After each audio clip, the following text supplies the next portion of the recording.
Well, for those who follow the church's liturgical calendar, today is the last day of the year. Saturday of the 34th week in ordinary time, and tomorrow is the first Sunday of Advent. And in church speak, that means we actually start a new year tomorrow. And well, I guess that makes today New Year's Eve.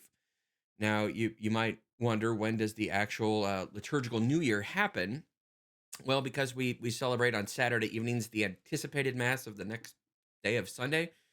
That evening mass tonight will be the first Sunday of Advent, and technically those masses shouldn't start before 4 p.m. So in liturgical nerd world, I suppose 4 p.m. is the time to ring in the liturgical New Year. So if you see some fireworks going off at the rectory tonight at St. Pat's about 4 p.m., just me celebrating liturgical New Year. So for those who celebrate, Happy New Year's Eve. Now, because we're coming to the end of the year, our readings today and really for the whole month of November have been kind of winding us down towards contemplating the end, not just of the year, but the end of time, and the coming of Jesus, his return in glory, and well, the end of all things. Today we get a final blowout sort of apocalyptic reading from the prophet Daniel, who we've been reading, and really we think of the book of Revelation as well, talking about the end of time, and all these prophecies of the end of time. Well, they speak of a lot of calamities and disastrous things happening, and really the whole world falling apart, and wars and insurrections, and lots of times you can try to look at these readings and figure out, well, who's who and who's it referring to, and which king is this, and when will the end of the world come. And well, Jesus plainly tells us it doesn't do any good to try to figure out when the end of the world will come, because no one knows. So, one thing you know for certain from scripture: anyone who says they've figured out that the end of the world is here, well, they're wrong. That we know without a doubt from scripture, because Jesus says no one knows, not even the angels. But what we do know for certain is that, well, the end will actually come, and that's an important thing to keep in mind.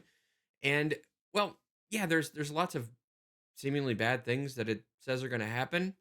If we were to sum up, I suppose, all the prophecies of the ending of the world, the ending of all things, well, I guess the end takeaway is it's going to be okay. Like today, Daniel talks pretty explicitly about kingdoms that are going to rise. They're going to do bad things. They're going to change the worship. They're going to change the calendar, and it's all going to be bad. But in the end, God triumphs. Now, Daniel was prophesying this a couple, hundreds of years before Jesus, and it took a long time for his prophecy to come to completion. So, what we know for sure is that everyone living, well, they didn't really see the fulfillment of the ultimate end of the prophecy. Their lives were still, well, kind of a mess. They still had to suffer a bunch of things, and they didn't get to see the final fulfillment of the prophecy. And I think kind of the same can be true for us. In the end, Jesus will triumph. But as far as our day to day life, well, we're still going to have suffering. We're still going to go through difficulties. There's still going to be calamities and all these problems with joy. There will definitely be joys in the middle of it and things to celebrate. But the definitive conquering end of all things, it's not going to come for a while. So just hold your horses. Hold on.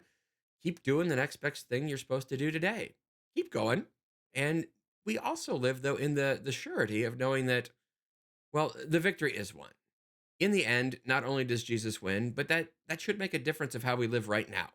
Because no matter what happens, we don't have to fear that somehow, oh no, God doesn't have it, or things are going to turn out bad. No, there might be a little bad. It's probably going to be a little good. But in the end, there's a great big good.